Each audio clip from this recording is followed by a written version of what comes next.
All right, हम inflation पढ़ रहे थे। तो आज हमारा टॉपिक है जी कॉजेज ऑफ इन्फ्लेशन।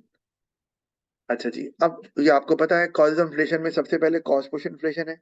ये हमने जब एग्रीगेट डिमांड और सप्लाई का चैप्टर पढ़ रहे थे तो वहां पर भी ये बात हुई थी और वहां हमने बल्कि आपको मैंने क्वेश्चन भी दिया था। अच्छा, कॉस्ट पुश इन्फ्लेशन जो है ना वो होती है किस वजह से? कॉस्ट के बढ़ने की वजह से, क्योंकि उससे प्रोड्यूसर डिस्करेज हो जाता है, यही है ना। तो जब कॉस्ट बढ़ेगी तो प्रोड्यूसर का प्रॉफिट कम होगा, वो फिर अपनी सप्लाई को कम करेगा, तो उससे प्राइस बढ़ जाएगी, यही है ना। ये देखें, एग्रीगेट सप्लाई का कर्व जो है वो लेफ्ट साइड पे शिफ्ट हो रहा है क्योंकि कॉस्ट बढ़ रही है। कॉस्ट बढ़ने की बहुत सी वजूहत हो सकती हैं, कौन कौन सी? एक, वेज रेट बढ़ रहा है, वर्कर ज्यादा वेज मांग रहे हैं, या गवर्नमेंट ने legal sir minimum government wage, ने मिनिमम वेज रेट सेट कर दी है एक। जी बिल्कुल, legal minimum wage higher set कर दिया है, या वर्कर जो है ना अब सारे अब ट्रेड यूनियन में के मेंबर बनना लाजमी हो गया है, जिससे ट्रेड यूनियन की स्ट्रांग पोजीशन में आ गई है और वो ज्यादा वेजेस डिमांड कर रही है। इसके अलावा अगर कोई रॉ मटेरियल इस्तेमाल करते हैं और रॉ मटेरियल महंगा हो गया है, आप बाहर से लेते हैं फर्ज किया, और आपका एक्सचेंज रेट गिर गया है और रॉ मटेरियल महंगा आ रहा है, तो ये बहुत सी वजूहत हो सकती हैं जिससे कॉस्ट बढ़ सकती है और एग्रीगेट सप्लाई लेफ्ट पे चला जाएगा। और आपके सामने है, जब एग्रीगेट सप्लाई लेफ्ट पे जाएगा तो उससे कीमतें बढ़ेंगी और रियल जीडीपी कम होगा, वो आपको नजर आ रहा है, इसमें मेरे ख्याल में बताने की जरूरत नहीं है, पहले भी इस पे हमारी बात हुई भी है। अच्छा, और इन्फ्लेशन होगी। अच्छा, दूसरा, अच्छा वो नंबर ऑफ, अच्छा यहाँ पे ना उसने कहा है नंबर ऑफ कॉस्ट। अच्छा, वो तो हम बात कर ही चुके हैं, लेकिन इसमें ना वेज प्राइस स्पाइरल लिखा हुआ है, आपको नजर आ रहा होगा। ये वेज प्राइस स्पाइरल क्या है असल में? ये बड़ी ही खतरनाक चीज है। क्यों?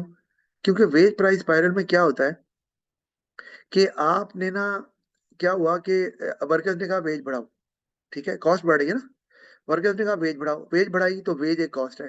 अच्छा, कॉस्ट बढ़ने से एग्रीगेट सप्लाई कम हो गई, ओके मान लिया। जब एग्रीगेट सप्लाई कम हुई तो प्राइसेस बढ़ गई। बात फॉलो कर रहे हो?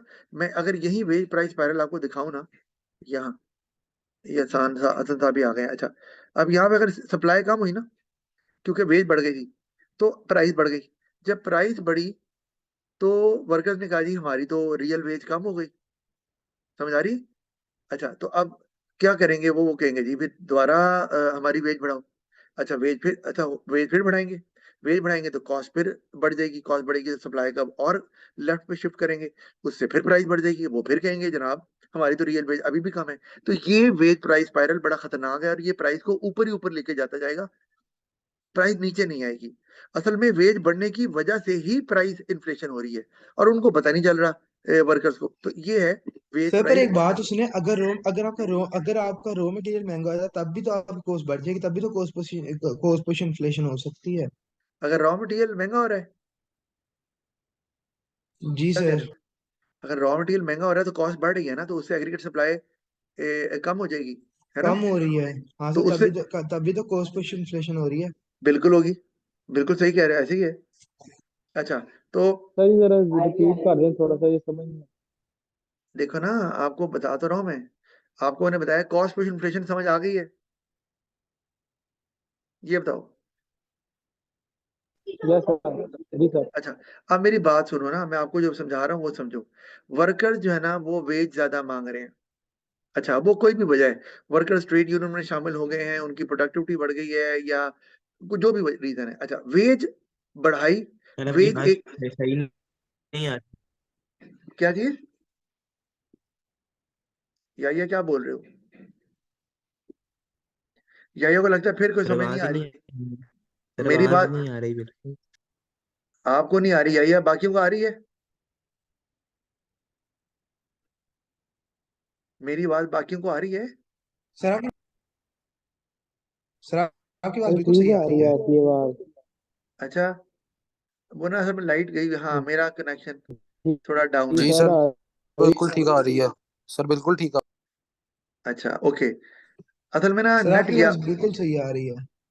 अच्छा ओके, अब सुन लो जो मैं समझा रहा हूँ, इतला साहब भी आ गए। ये शहान ने शायद पूछा है, मैं आपको बता रहा हूँ आसान लफ्जों में। कॉस्ट पुश इन्फ्लेशन की वजह होती है कॉस्ट का बढ़ना, कॉस्ट बढ़ने से एग्रीगेट सप्लाई लेफ्ट पे शिफ्ट हो जाती है जिससे इन्फ्लेशन होती है। हम बात कर रहे हैं कि बाद का कॉस्ट पुश इन्फ्लेशन जो है ना वो आपको वेज प्राइस स्पाइरल में ले जाती है। और वो क्या है? अगर आपकी कॉस्ट पुश इन्फ्लेशन क्यों हो रही है, या ऐसे कह लो कि कॉस्ट पुश अस्सलामुअलैकुम इन्फ्लेशन। सर। वालेकुम सलाम। कॉस्ट पुश इन्फ्लेशन इसलिए हो रही है कि वेज बढ़ गई, वर्कर ज्यादा वेजेस डिमांड कर रहे हैं, तो जब वेज ज्यादा दी जाएगी तो फर्म की कॉस्ट भी तो बढ़ जाएगी ना।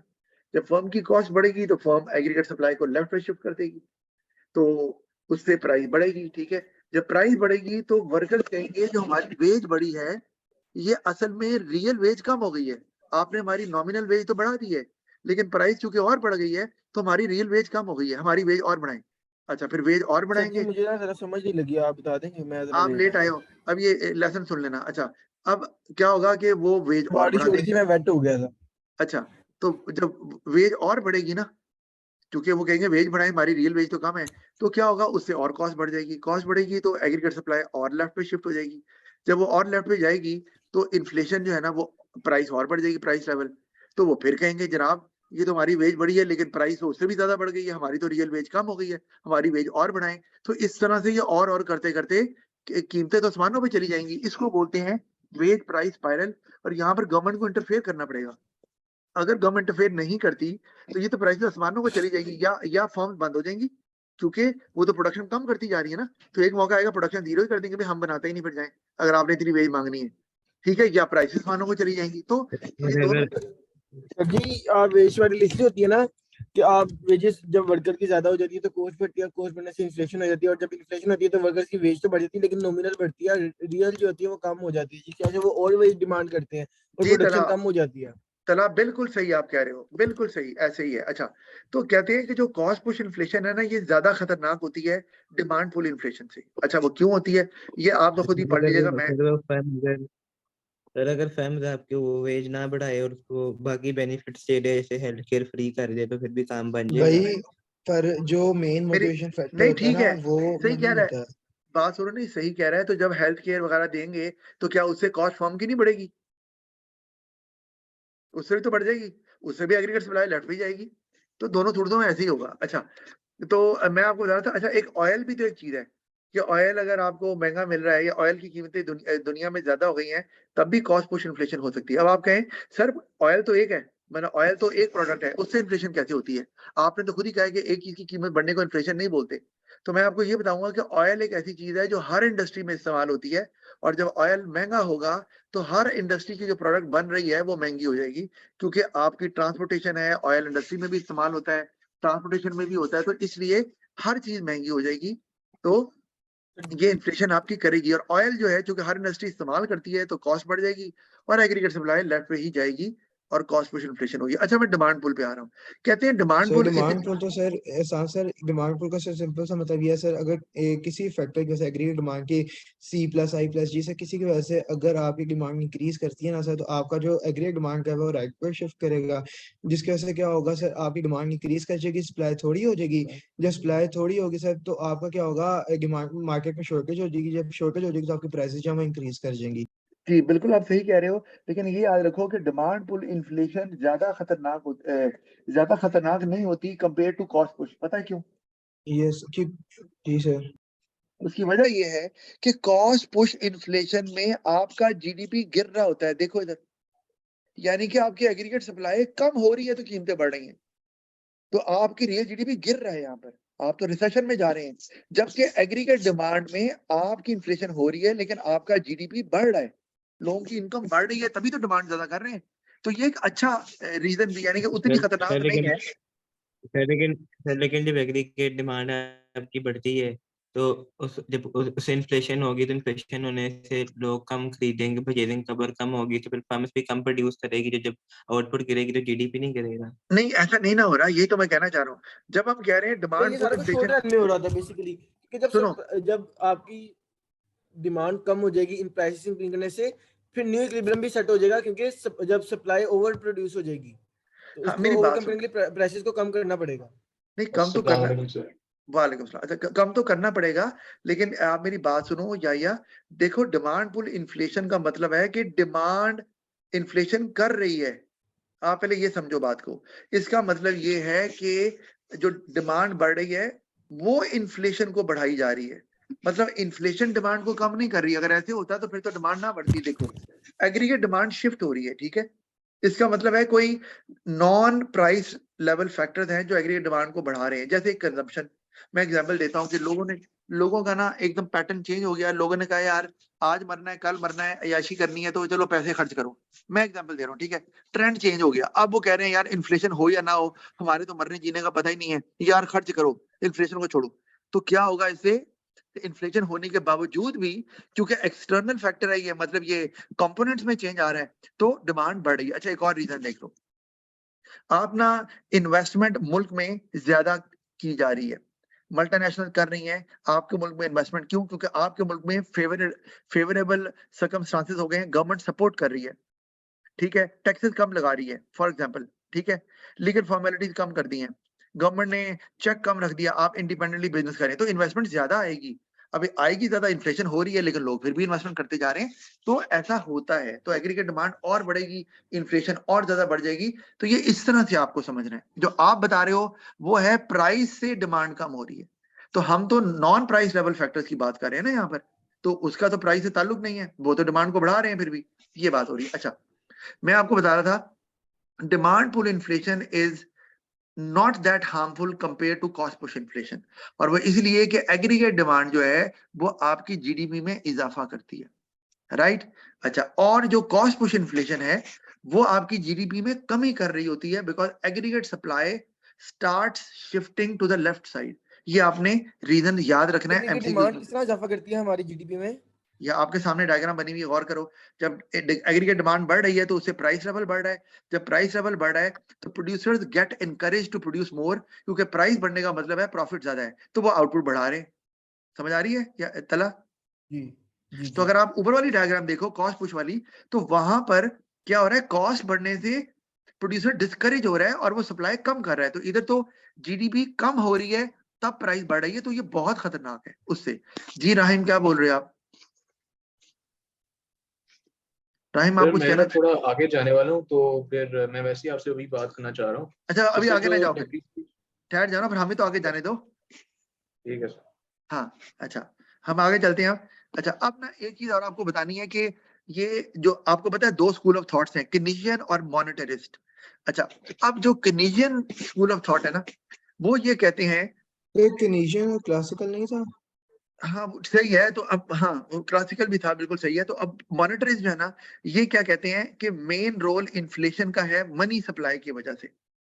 अब आपने ध्यान में रखना है, मनी सप्लाई होती है मनी विच चेंजेस हैंड्स, एक बंदे से दूसरे को ट्रांसफर हो रहा है पैसा, तो इसका मतलब है ये मनी सप्लाई। हमने पहले भी बात की थी इसके ऊपर, यानी कि मैं अगर फर्ज किया महीने का 5 लाख रुपए कमाता हूँ, तो मैं 5 लाख, मुझे जब सैलरी मिली तो मैंने 5 लाख से फर्ज किया एक मोबाइल ले लिया, आईफोन, ठीक है जी। तो अब वो 5 लाख मेरा खर्च हो गया और वो दुकानदार को चला गया जिसके पास आईफोन था, अब उसकी इनकम 5 लाख हो गई, ठीक है। उसने क्या किया, उसने अपने बच्चों की कोई फीस देनी थी, वो बच्चे पढ़ रहे थे, कोई यूनिवर्सिटीज वगैरह में, कोई ओए लेवल कर रहा था, 5 लाख वहां चला गया। वो चला गया स्कूल ओनर को, स्कूल ओनर ने कोई कंस्ट्रक्शन करनी थी बिल्डिंग की, अपनी कोई एक्सटेंशन करनी थी स्कूल की, वो वहां चला गया, मजदूर और ठेकेदार कॉन्ट्रैक्टर को मिल गया। तो आप देख रहे हो कि एक दफा की इनकम जो है वो कितने लोगों में ट्रांसफर होती जा रही है, ये मनी सप्लाई इसको बोलते हैं। अगर मैं 5 लाख रुपया अर्न करके अपने घर में ही रख लेता, दराज में या अपनी पॉकेट में, और वहीं रहता, तो अब ये हैंड चेंज नहीं कर रहा, तो इसका मतलब है ये मनी सप्लाई का पार्ट नहीं बन सकता।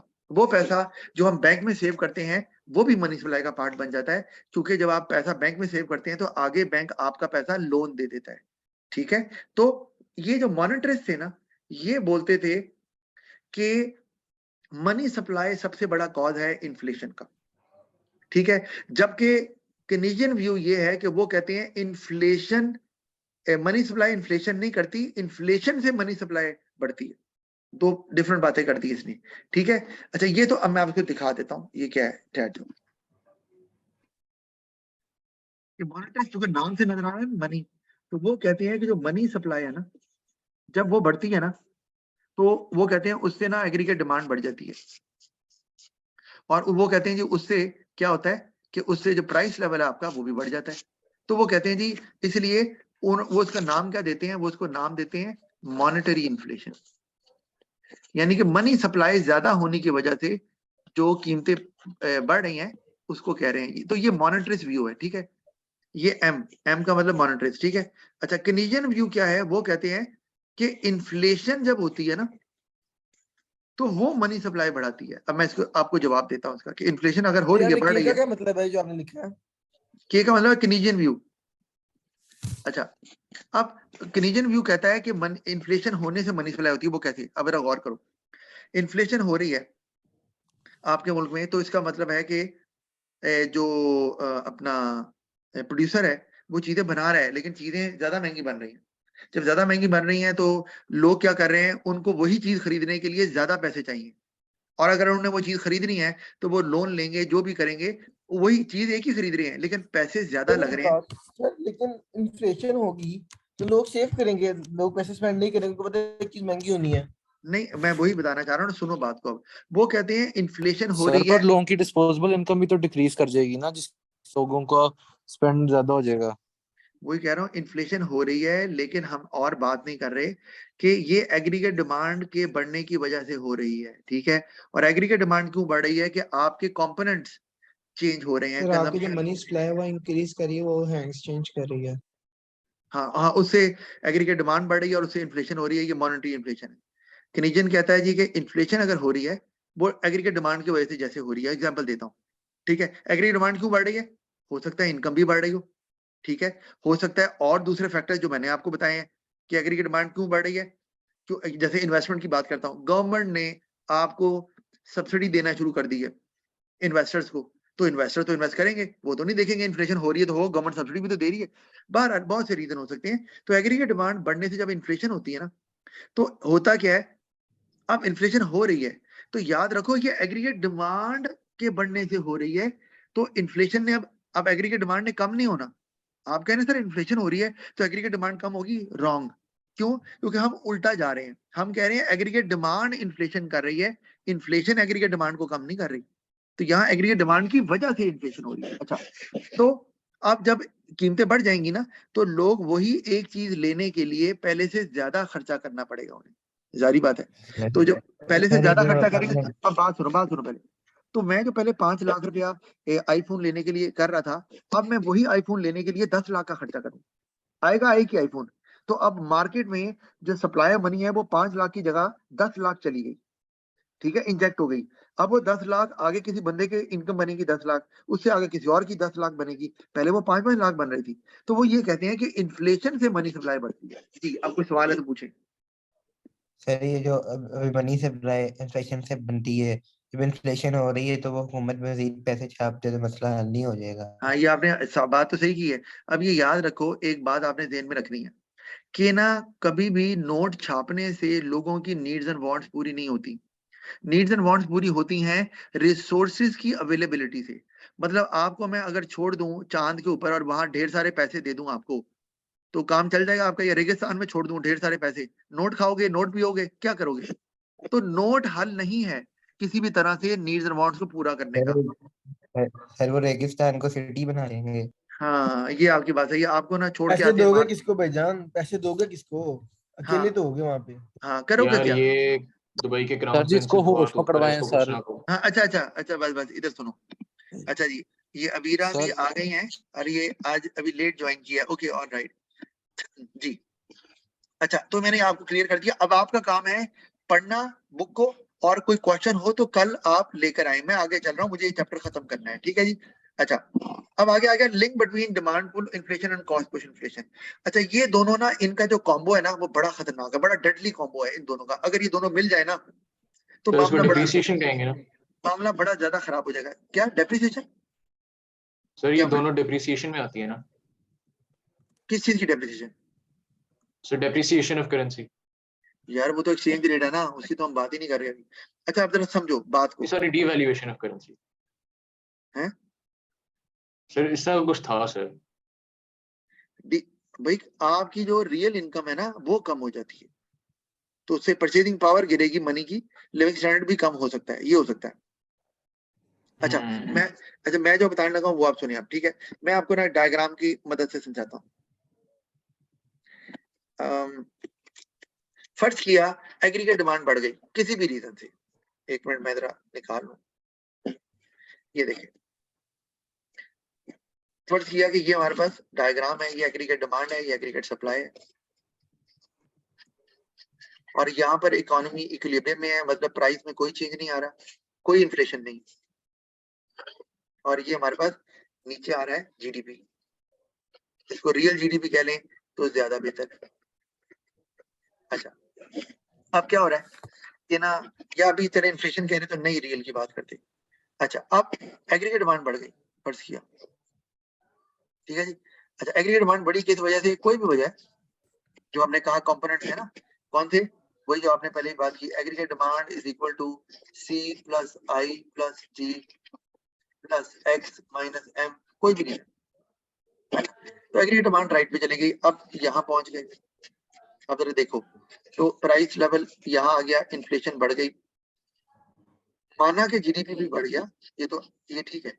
अच्छा, अब क्या होगा, जब प्राइस लेवल बढ़ेगा तो वर्कर्स कहेंगे प्रोड्यूसर्स को कि जनाब कीमतें बढ़ रही हैं, हमारी तो रियल वेज कम हो गई, तो हमारी तो वेज बढ़ाएं। अच्छा, जब उनकी वेज बढ़ाएंगे तो एग्रीगेट सप्लाई कम हो जाएगी, क्योंकि वेज बढ़ाने से कॉस्ट बढ़ जाएगी, और कॉस्ट बढ़ने से प्रोड्यूसर डिस्करेज होता है, एग्रीगेट सप्लाई लेफ्ट पे चली जाएगी। अब इक्विलिब्रियम कहाँ आ गया, यहाँ पर, समझ आ रही बात की। अच्छा, उसके बाद क्या होगा, अच्छा जब एग्रीगेट, इससे भी कीमतें बढ़ गई, बढ़ी कि नहीं बढ़ी, कीमतें बढ़ गई। अच्छा, अब जब वेज बढ़ेगी तो वो वर्कर्स अब ज्यादा स्पेंड करेंगे जिनकी वेज बढ़ी है, जब अब वो कंजम्पशन करेंगे, खर्च किया, तो अब जब वो खर्च करेंगे जिनकी वेज बढ़ी है, तो उससे एग्रीगेट डिमांड और बढ़ जाएगी। जब एग्रीगेट डिमांड और बढ़ेगी, 82 कर लेते हैं, तो अब आप पहुंच गए यहाँ पर। अच्छा, ये ना मैं जरा नीचे कर लेता हूं, मेरे ख्याल थोड़ा ज्यादा मैस हो रहा है, एक मिनट, ताकि आपको क्लैरिटी हो ना, नीचे करके छोटी डायग्राम बना देता हूँ, यहाँ ले लेते हैं, aggregate demand, aggregate supply, equilibrium, price, aggregate demand बढ़ गई तो ये इक्विलिब्रियम आ गया नया, प्राइस बढ़ गई, ओके, आपको बता दिया जब डिमांड बढ़ी तो प्राइस बढ़ी है, तो वर्कर्स ने वेजेस ज्यादा डिमांड की, उनको ज्यादा वेजेस मिली, तो एग्रीगेट सप्लाई भी लेफ्ट पे चला गया। तो अब यहाँ पहुंच गए, वापस उसी जगह पे आ गए, ये देखो, यानी कि प्राइस ही बढ़ती जा रही सीधी बहुत तेजी से। अच्छा, जब वर्कर्स ने वेजेस ज्यादा ले ली, अच्छा कीमत तो बढ़ गई ना, और वर्कर को वेजेस जब ज्यादा मिली तो उन्होंने डिमांड ज्यादा कर ली, कंजम्पशन ज्यादा कर दी, कंजम्पशन जब ज्यादा करेंगे तो वो एग्रीगेट डिमांड का पार्ट है, एग्रीगेट डिमांड फिर बढ़ जाएगी, और ऐसे ही है ना, 82 पे आ गए। अच्छा, अब इक्विलिब्रियम कहाँ आ गया, यहाँ। अच्छा, अब दोबारा प्राइस बढ़ी हुई है, तो वर्कर फिर कहेंगे जनाब हमारी और वेजेस बढ़ाएं, कीमत और बढ़ गई है, तो वो और वेजेस बढ़ेंगी तो एग्रीगेट सप्लाई और कम हो जाएगा। अब वो दोबारा यहाँ, अब इक्विलिब्रियम यहाँ आ गया, तो आप देखो प्राइस ये है कि इन्फ्लेशन, और अगर कॉस्ट पुश इन्फ्लेशन और डिमांड पुल इन्फ्लेशन दोनों अगर इस तरह से मिल जाएं तो कीमतें, ये आप देखो, ये सीधी लाइन है, सीधी ऊपर यूं जाएगी, बिल्कुल वर्टिकल, प्राइसेस इतनी तेजी से बढ़ेगी। तो बीच में ज्यादा भी तो हो रही होंगी, जीडीपी ज्यादा भी तो होगी बीच में, जीडीपी ज्यादा, वही तो मैं बताना चाह रही हूँ, ओवरऑल अगर देखेंगे तो आपको जीडीपी बढ़ती हुई नजर ही नहीं आएगी, नजर आ रही है नहीं सर। तो इसका मतलब ये बहुत खतरनाक है ना, कि जीडीपी बढ़ नहीं रही, शॉर्ट रन में बढ़ेगी जीडीपी, लेकिन उसके बाद कम भी हो जाएगी, तो इसलिए ओवरऑल लॉन्ग रन में जीडीपी बढ़ेगी नहीं और इन्फ्लेशन ही होती जाएगी, तो ये बहुत खतरनाक बात है, बावजूद इसके कि रिसोर्सेज हैं, लेकिन इन्फ्लेशन जो है और ना, आपका नॉमिनल जीडीपी तो बढ़ जाएगा ना, वेरा जो आपका रियल जीडीपी है वो तो कम ही रहेगा, क्योंकि इन्फ्लेशन इंक्रीज कर रही है बार बार। बिल्कुल ऐसे ही है, ऐसे ही है, सही कह रहे हो। तो इसका मतलब है नीचे हम पर रियल जीडीपी लेंगे ना, यहाँ पर सर ये डिमांड का बताया ना आपने, डिमांड फुल इन्फ्लेशन, मैंने बताया अगर डिमांड पुल इन्फ्लेशन और कॉस्ट पे इन्फ्लेशन दोनों मिल जाएं तो उनका जो कॉम्बिनेशन है वो बहुत डेडली होता है, इकोनॉमी को डिस्ट्रॉय कर देता है। हम ये पढ़ रहे हैं लिंक दोनों में, बहरहाल बता दिया, कोई सवाल है तो पूछ लो, वरना ये मैंने आपको एक्सप्लेन क्या किया है, मैंने आपको एक्सप्लेन किया है यहाँ के टर्म कहाँ है, ये inflationary spiral, demand pull inflation और कॉस्ट पुश इन्फ्लेशन के कॉम्बिनेशन से जो प्राइसेस एकदम से बढ़ती हैं, इसको बोलते हैं इन्फ्लेशनरी स्पाइरल, और इससे निकलना बहुत मुश्किल है अनलेस अनटिल गवर्नमेंट बीच में अपना रोल प्ले करे। अच्छा, सर ये आगे जब ये सिर्फ गवर्नमेंट इंटरवेंशन से ही ठीक होगा या उसके कोई अलावा भी इससे ठीक है, इससे नहीं, गवर्नमेंट को फिर ये करना पड़ेगा, जैसे सब्सिडीज देनी पड़ेंगी ताकि प्रोड्यूसर अपनी प्राइस बढ़ने के बावजूद भी प्रोडक्शन को कम ना करे, समझ आ रही है ना, ओ सॉरी, कॉस्ट बढ़ने के बावजूद भी अपनी प्रोडक्शन को कम ना करें और उनकी कॉस्ट शेयर हो जाए, तो ये हो सकता है। अच्छा, जी सर। आगे चलते हैं। क्योंकि चैप्टर में खत्म करना है, फिर आपको क्वेश्चन भी देने हैं। अच्छा, कॉन्सिक्वेंसेज ऑफ इन्फ्लेशन ये भी देख लें। इन्फ्लेशन के कॉन्सिक्वेंसेज मतलब अच्छे इफेक्ट और बुरे इफेक्ट दोनों। तो पहले हम कॉस्ट को देख लेते हैं जल्दी जल्दी से। आपने ओवरऑल में कुछ तो पढ़े ही हुए हैं। अब सबसे पहले जो इसमें नजर आ रहा है हमारे पास वो है रिडक्शन इन नेट एक्सपोर्ट्स। ये आसान है बहुत, आपको पता ही है जब आपके मुल्क में इन्फ्लेशन होगी तो आपकी चीजें तो दूसरे सर मुल्कों आपकी जो प्रोडक्ट होगी वो फॉरेन मार्केट में महंगी हो जाएगी, इससे लोग आपकी प्रोडक्ट नहीं लेंगे, दूसरी कंट्री के ले लेंगे, अल्टरनेटिव ढूंढ लेंगे, तो हाँ, आप लेकिन नहीं लेंगे। एक बात ध्यान में रखनी है कि सर लेस अट्रैक्टिव हो जाएंगे। नेट एक्सपोर्ट का मतलब होता है x minus M. Imports export पर सर इकोनॉमिक इंपोर्ट्स बढ़ जाएंगे, लोग कहेंगे अगर इतनी महंगी लोकल गुड्स है तो इंपोर्टेड गुड्स ले लेते हैं जिनकी क्वालिटी भी अच्छी है और उसी प्राइस रेंज में मिल रही जी है। बिल्कुल, इसका मतलब है, अच्छा इकोनॉमिक्स में ना नेट एक्सपोर्ट को nx से शो करते हैं। अच्छा, इसका मतलब है दो सर पर इफेक्ट हो आप ये भी तो कह सकते हैं सर, इसका फायदा भी तो हो सकता है अगर आपकी नेट एक्सपोर्ट्स यहाँ रिड्यूस हो रही हैं, उससे क्या होगा सर, आपके जो कंज्यूमर्स हैं उनको चॉइस जो है वो इंक्रीज कर जाएगी, वैरायटी ऑफ गुड्स जो है वो ज्यादा हो जाएंगे। यार अच्छा लेकिन वो डिस बेनिफिट ज्यादा है ना, क्योंकि देखो प्राइसेस जो आपके डोमेस्टिक भाईजान गुड्स में यहाँ और बात इंपोर्टेड गुड इफेक्ट में की हो रही फर्क है ना, नहीं है, यहाँ बात पीओबी इफेक्ट डेफिसिट भी की हो है। हम जाएगा। दोनों साइड बता सकते हैं ना, एडवांटेजेस भी और डिसएडवांटेजेस भी। आप सही कह रहे हो, लेकिन अभी हम कॉस्ट की बात कर रहे हैं, मैं बाद में आता हूँ। लेकिन अभी चूंकि कॉस्ट पढ़ रहे हैं ना, तो अभी ये है कि एक तो होगा कि एक्सपोर्ट्स आपकी कम हो जाएंगी क्योंकि बाहर के मुल्कों के लोगों के लिए आपकी चीजें महंगी हो गई हैं। दूसरा, आपकी इंपोर्ट्स ज्यादा हो जाएंगी क्योंकि आप लोकल लोग भी इंपोर्टेड आइटम लेना शुरू कर देंगे, जैसे अभी बताया तलहा ने। तो दोनों में होगा कि एक्सपोर्ट्स कम होंगी और इंपोर्ट्स ज्यादा होंगी, और नतीजा क्या निकलेगा, आपकी ओवरऑल नेट एक्सपोर्ट्स कम हो जाएंगी। और नेट एक्सपोर्ट कम होने से आपका जो बैलेंस ऑफ पेमेंट है वो अनफेवरेबल हो जाएगा, कम होना शुरू हो जाएगा या डेफिसिट हो जाएगा। और उसका बहुत बड़ा नुकसान है। क्या वो होता है, क्या नुकसान होता है अगर बैलेंस ऑफ पेमेंट आपका डेफिसिट हो जाए या कम होना शुरू हो जाए? प्रॉब्लम क्या है, होने दो। सर आपका सर ये होता है कि आपकी जो मनी सप्लाई है ना उसमें डिफरेंस आ जाता है, जैसे कि आपको आपके मुल्क में फॉरेन नहीं क्या कहते हैं उससे, सही फॉरेन कह रहे हो। डेट। फॉरेन करेंसी जो है वो ज्यादा आ रही होगी, आपकी करेंसी कम बिकनी होगी, जिससे आपकी जो करेंसी वैल्यू वो कम हो जाएगी। हाँ, यानी कि आप आसान लफ्जों में कह लो कि अगर एक्सपोर्ट्स कम हो रही है और इंपोर्ट्स ज्यादा हो रही है, तो इसका मतलब है हमारे पास फॉरेन करेंसी तो उतनी नहीं आ रही, जिसे हम फॉरेन रिजर्व्स या फॉरेन एक्सचेंज बोलते हैं, वो उतने तो नहीं आ रहे, लेकिन वो कम होते जा रहे हैं क्योंकि हमें इंपोर्टेड आइटम लेने के लिए, जैसे डॉलर है, डॉलर को इस्तेमाल करना पड़ रहा है। लेकिन एक्सपोर्ट्स ज्यादा नहीं हो रही तो डॉलर आ हमारे पास नहीं रहे। अब डॉलर हम थोड़ी बनाते हैं, होगा क्या कि आहिस्ता आहिस्ता डॉलर जीरो हो जाएंगे, जैसे पाकिस्तान में ये मामला भी चल रहा है, जैसे श्रीलंका में हुआ। अच्छा, तो डॉलर जब आपके पास रहेंगे ही नहीं तो आप फिर इंपोर्टेड आइटम लेंगे कैसे? आप मेडिसिन कैसे लेंगे, आप ऑयल कैसे लेंगे, आप कैपिटल गुड्स कैसे लेंगे, आपने अगर रॉ मटेरियल लेना है वो कैसे लेंगे? तो इकोनॉमी तो क्रैश कर गई ना। लोन्स, हाँ, तो फिर यही है, फिर IMF फिर वर्ल्ड फॉरेन बैंक, डेट हो जाएगी। हाँ फिर आप कर्जे में डूब रहोगे और कुछ भी नहीं होगा। अच्छा, आगे चलते हैं। ये तो एक पॉइंट हो गया। आगे an an an unplanned distribution of income. जब इन्फ्लेशन होती है तो उसमें पता ही नहीं चलता कि किसको फायदा हो रहा है किसको नहीं।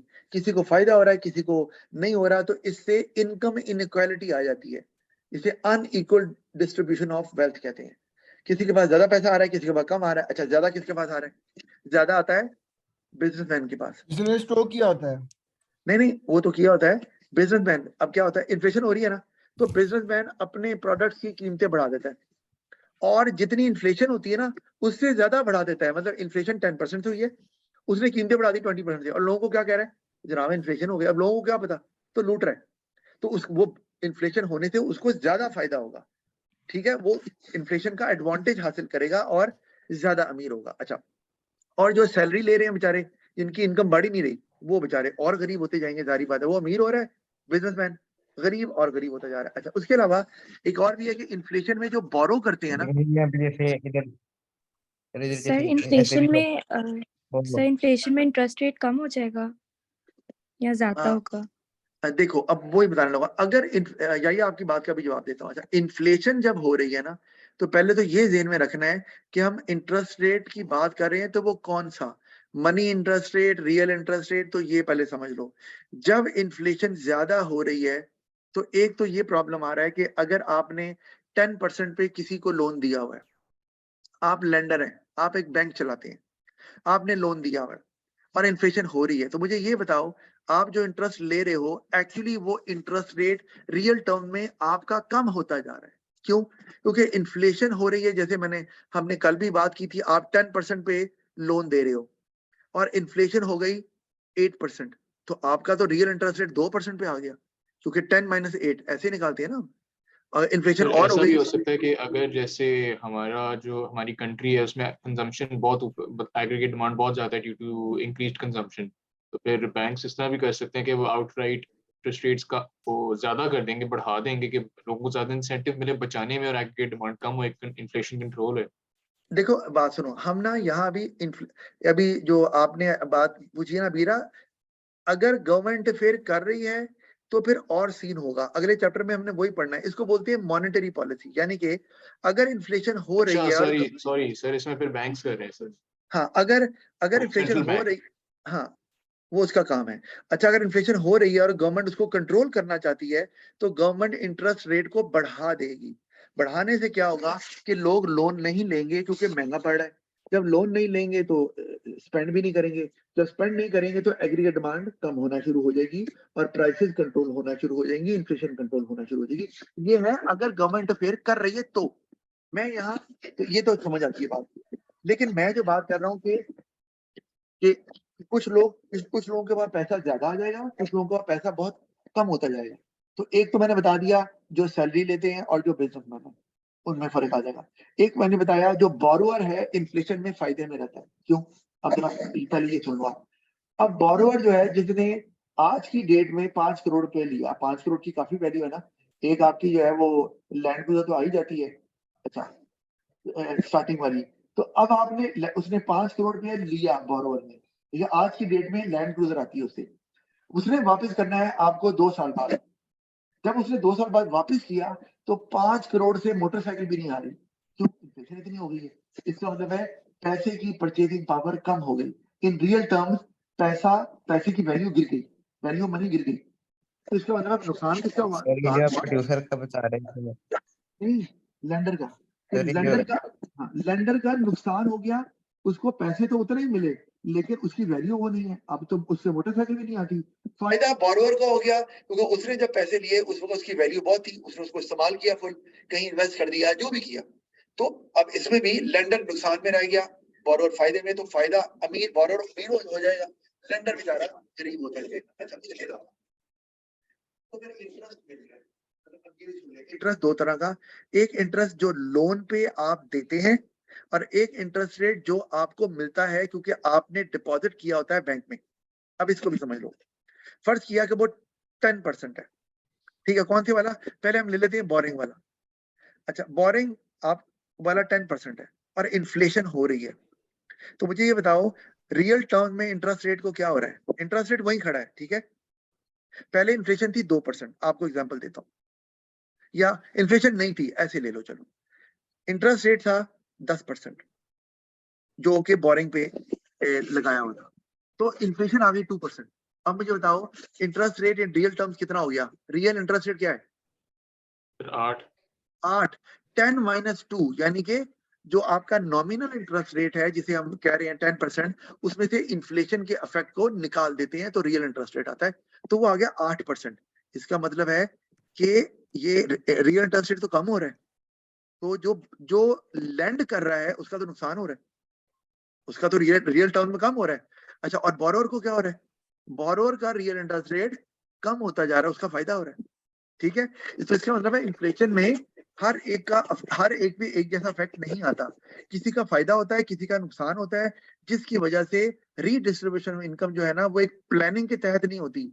अमीर अमीर हो जाता है बहुत ज्यादा, गरीब बहुत गरीब हो जाता है, तो ये प्रॉब्लम आती है। अब ये आपको आपका आंसर मिल गया या आपने पूछना है दोबारा? फिर आगे समझ।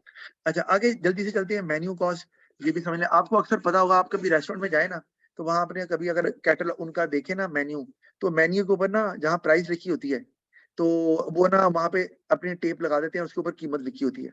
तो मेरे जैसे लोग तो उस टेप को उतार देते हैं और उतार के कहते हैं भाई इस प्राइस पे दे दो।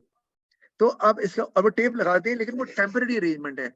उन्हें आफ्टर ऑल ये काम तो करना ही पड़ेगा, क्या कि उन्हें नया मेन्यू प्रिंट करना पड़ेगा, नया कैटलॉग प्रिंट करना पड़ेगा, नए प्राइसेस, नए बारकोड, नई पैकेजिंग। तो उन्हें ये सारा खर्चा करना पड़ेगा और अगर कीमतें बढ़ती जा रही हैं तो ये हर थोड़ी देर के बाद करना पड़ेगा। तो मामला खराब हो गया। अब जैसे गाड़ियों को ले लो आप, अब गाड़ियों की कीमतें बढ़ती जा रही है ना, हर दफा बार बार वो अनाउंस कर रहे हैं अब कीमत इतनी हो गई, अब कीमत इतनी हो गई। इसका मतलब है उन्हें डॉक्यूमेंट्स में भी कीमत चेंज करनी पड़ रही है, तो खर्चा बढ़ रहा है। इसको बोलते हैं मेन्यू कॉस्ट, कि जो प्रोड्यूसर्स हैं उनका खर्चा ये खाम खा का चल रहा है। आपको एक टीम लगानी पड़ जाएगी, स्टाफ, जो कि ये काम करेगी, बार बार कीमतें चेंज करेगी या प्रिंट करेगी। अच्छा, और कस्टमर भी ना खुश होते हैं। एक दफा रेस्टोरेंट गए, एक दफा एक कीमत ज्यादा हो गई, जनाब ये क्या मसला है, अभी तो कल खा के गए या हफ्ते पहले खा के गए, वो नहीं ना सुनते कस्टमर, और जनाब महंगाई हो गई, जनाब ये कैसी महंगाई है, हफ्ते में हो गई। तो ये कस्टमर को बुरा लगता है, तो कस्टमर जो है ना वो हो सकता है ना भी लें, और ये कॉस्ट बढ़ती जाती है प्रोड्यूसर्स को, फर्म्स को। फिर शू लेदर कॉस्ट को ले लो। शू लेदर कॉस्ट दो तरह की होती है। लास्ट टाइम तो मैंने लगा दोबारा ज्वाइन कर लें। अच्छा, दोबारा ज्वाइन कर लें जी। सर हो गया, मैंने तो दोबारा रीजॉइन किया, तो लगा अच्छा, ठीक हो गया। कैसे ठीक हो, आपने किया रीज्वाइन? हाँ, ये चल रहा है, इसमें कोई एक बंदा भी रीज्वाइन कर ले तो शायद बात बन जाती है। मैंने तो सर किया मुझे नहीं। तो नहीं पता, मुझे तो सर्वर टाइम आउट आ रहा था, 13 सेकंड रह गए थे, मैंने कहा मैं अभी लीव करके एंटर सर ये कर भी लूं क्या? बंद हो जाएगी सर, अभी बंद हो जाएगी, अब रीजॉइन नहीं कर रहे हैं। हाँ, चले, करें, ओके।